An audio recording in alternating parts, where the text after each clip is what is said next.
Well, at this point you're probably wondering what the deal is with this giant opening here where the shower is supposed to be, and no, I haven't lost it completely, not yet anyways. There's a reason behind this. But as usual, I made my life more difficult than I should. And before I try to explain this, I think I'm just going to show you part of the building process first. Alright, so I decided to cover the walls with fiberglass reinforced panels. They're very waterproof, somewhat easy to keep clean, and look nice for my taste. One thing worth mentioning though is before I bought them I considered to special order a couple panels with a smooth surface instead of this commonly available textured surface. Now my thought was it might look better and will be easier to clean. Well, after some research it turns out it's quite the opposite. The panel's texture is specially designed to resist contaminations, and it's very easy to keep clean, and the bumpy surface drains off any liquids. Unlike the smooth surface, this one does not get easily stained and it doesn't let dirt stick to it. So the bottom line is the textured surface is by far superior and really the way to go for this. As you could see, I was using the Oscillating multi-tool to cut the panels, which worked really great. Just be aware that it will dull the blades real quick, and I just bought a couple super cheap low quality blades for that purpose, knowing that I would have to throw them out afterwards. Now since the panel follows the angle of the hull at the bottom here, I had to use some nylon rivets to keep it snug against the wall. And to finish this off I used a whole bunch of silicone and plastic trim around the edges. Well, none of this really explains what the deal is with the big opening, so just bear with me, we're almost there.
Well, if you haven't been confused before, you are probably by now.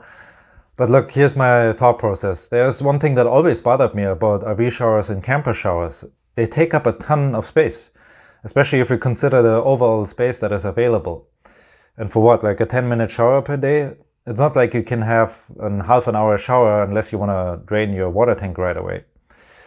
So bottom line is the space that the shower takes away is not very well utilized. And what I ended up doing in the motorhome that I used to live in is I would have a basket with dirty laundry at the bottom. I would have my broom in there, maybe a couple fishing rods, all those things that really don't have another space in the RV. And that's fine until you want to have a shower and you have to start moving all of that crap out of there. So I'm trying to avoid this here, and that's the reason why I built those two storage units.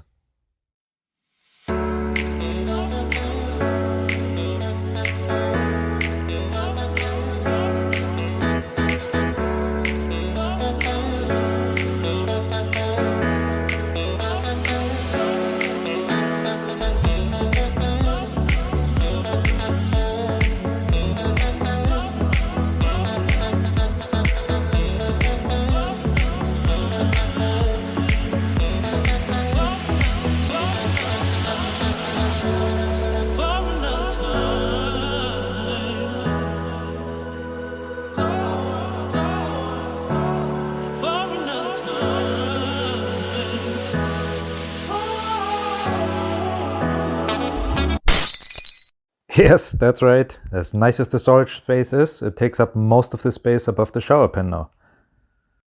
Now that, my friends, is where the magic starts. Now let's pretend I want to have a shower. All I gotta do is unlock this stainless steel barrel bolt, rotate the storage unit all the way outwards, and then use this window lock to lock it securely in place.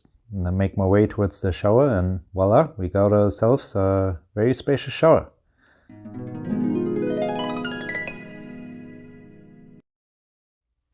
Well, all you gotta do once you're done with the shower is reverse those steps, and there we go, you got the storage back. Now, I'm very pleased with the way this turned out. There was a lot of fiddling around, it almost broke my brain, but I think it was well worth the work, and I could play with this all day long. And I can see some of you having some questions, so let me try to answer some of them ahead of time. Now, you might wonder how I prevent water from running behind the storage unit, and for that I installed a thick rubber seal here on the aluminum edge trim, and that will sit pretty tight against the plastic trim of the fiberglass reinforced panels and hopefully doesn't let any water through.